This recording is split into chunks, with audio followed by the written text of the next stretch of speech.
Alas, poor Yorick, I knew him well.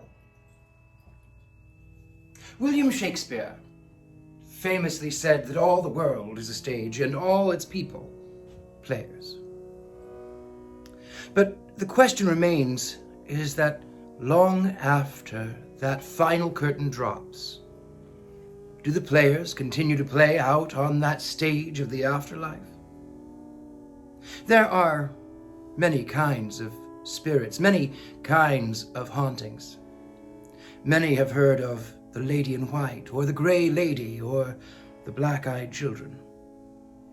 But why is it that theaters seem to be so spirited? Is it how the audience was enraptured by a perfect performance, or were there moments where actors had spent their last final moments performing on those stages? All of the above could very well be true. Now, I myself was involved in the theater. I know, shocking.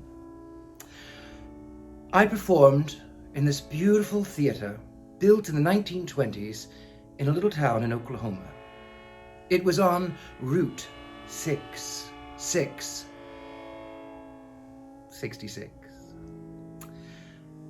This old theater was elaborate, beautiful, ornate, and haunted.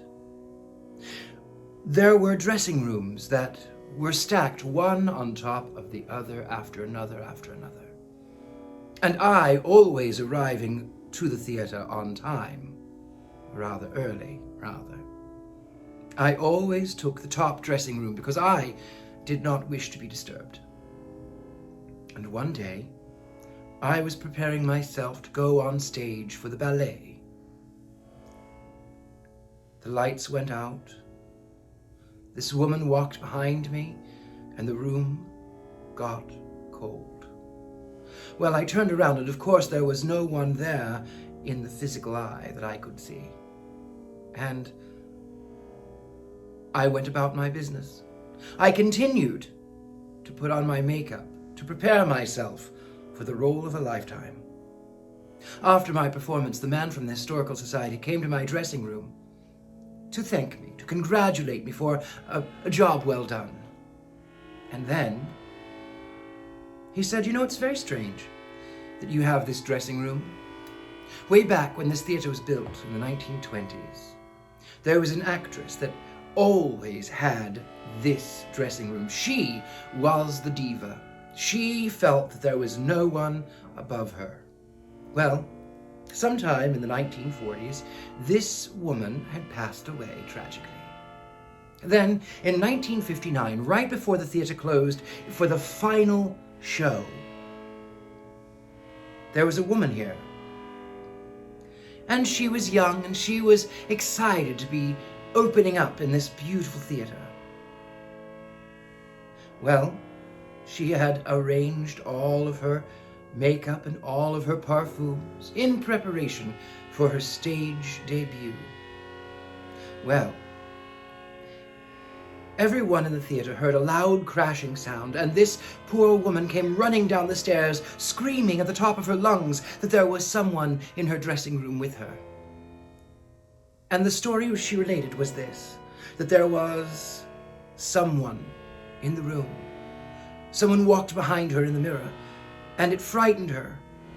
And she dropped her tray of makeup.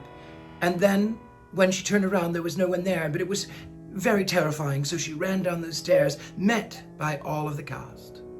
Well, the big, strong men decided that they would go up and find out the cause of such fear.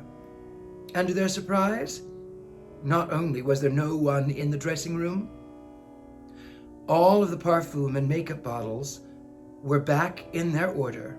Nothing was broken, and the lights were on. So this man from the Historical Society said, "It's quite remarkable that you have this room." And I said, "Yes, but guess what just happened before this performance?" And I told him.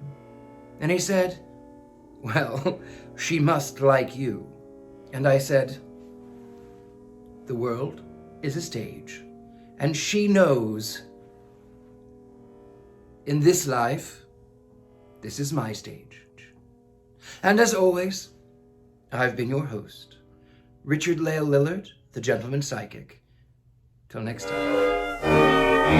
Lucky little devil.